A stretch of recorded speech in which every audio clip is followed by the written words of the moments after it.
Hello. ఏరా మోహన్, చాలా కాలమైంది నేను చూసి. ఎలా ఉన్నావు? చాలా బాగున్నాన్రా. నీ పనెలా సాగుతుంది?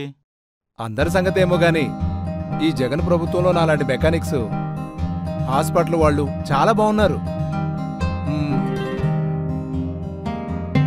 ఏమైంది సార్? హలో, ఏంటి ఫోన్ లైన్లో పెట్టి ఎవరితో మాట్లాడుతున్నాడు? అరే ఏమైంది? ఈ దెబ్బలేంటి సార్? అసలు ఏమైంది? ఒంటి నిండా ఆ దెబ్బలేంటి? అయ్యో, బండికి ఏమైందండి? యాక్సిడెంట్. ముందు బండికి ఎంత అవుతుందో చూడు. మడ్డగారు ఇరిగిపోయింది. ఇక్కడ బ్రేక్ అయింది. ఇంజన్ కూడా ప్రాబ్లం ఉంది. మొత్తం 20,000 అవుతుందండి. 20,000?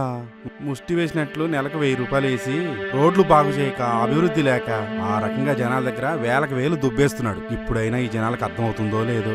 అమ్మా, హాస్పిటల్కి వెళ్ళాలి. దానికి ఎంత అవుతుందో ఏంటో.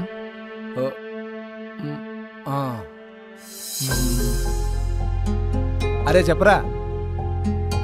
ఫోన్ లైన్లో ఉండగానే సారీరా, కస్టమర్ వచ్చాడు, అందుకే మాట్లాడుతూ ఉండిపోయానురా. చెప్పరా. ఇప్పుడు అర్థమైందిరా, ఈ జగన్ ప్రభుత్వం వచ్చాక మీలాంటి మెకానిక్లు, హాస్పిటల్ వాళ్ళు ప్రజల్ని ఎలా దోచుకుంటున్నారో ఇప్పుడు అర్థమైంది. నువ్వు నన్ను తిట్టే బదులు ఈ తెలివిలేని ప్రజల్ని తిట్టరా. ఈ మోసం ఎంతో కాలం నిలవదు. ఈ నేత రట్టు, ఈ ప్రభుత్వం గుట్టు జనాలకి అర్థమైంది.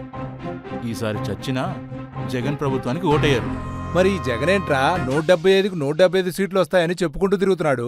అరే తెలివి తక్కువ దద్దమ్మా, ఆ నేత కరెక్ట్గానే చెప్పాడు.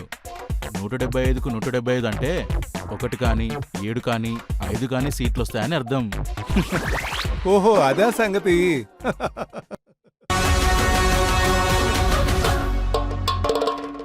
జగన్ ఓడిపోతున్నాడు. ఇచ్చిన హామీలు, ప్రత్యేక హోదా, రాష్ట్రానికి పరిశ్రమలు, సిపిఎస్ రద్దు, జాబ్ క్యాలెండర్ లాంటి మోసాల గురించి ప్రజలకు తెలిసిపోయింది కాబట్టి జగన్ ఓడిపోతున్నాడు.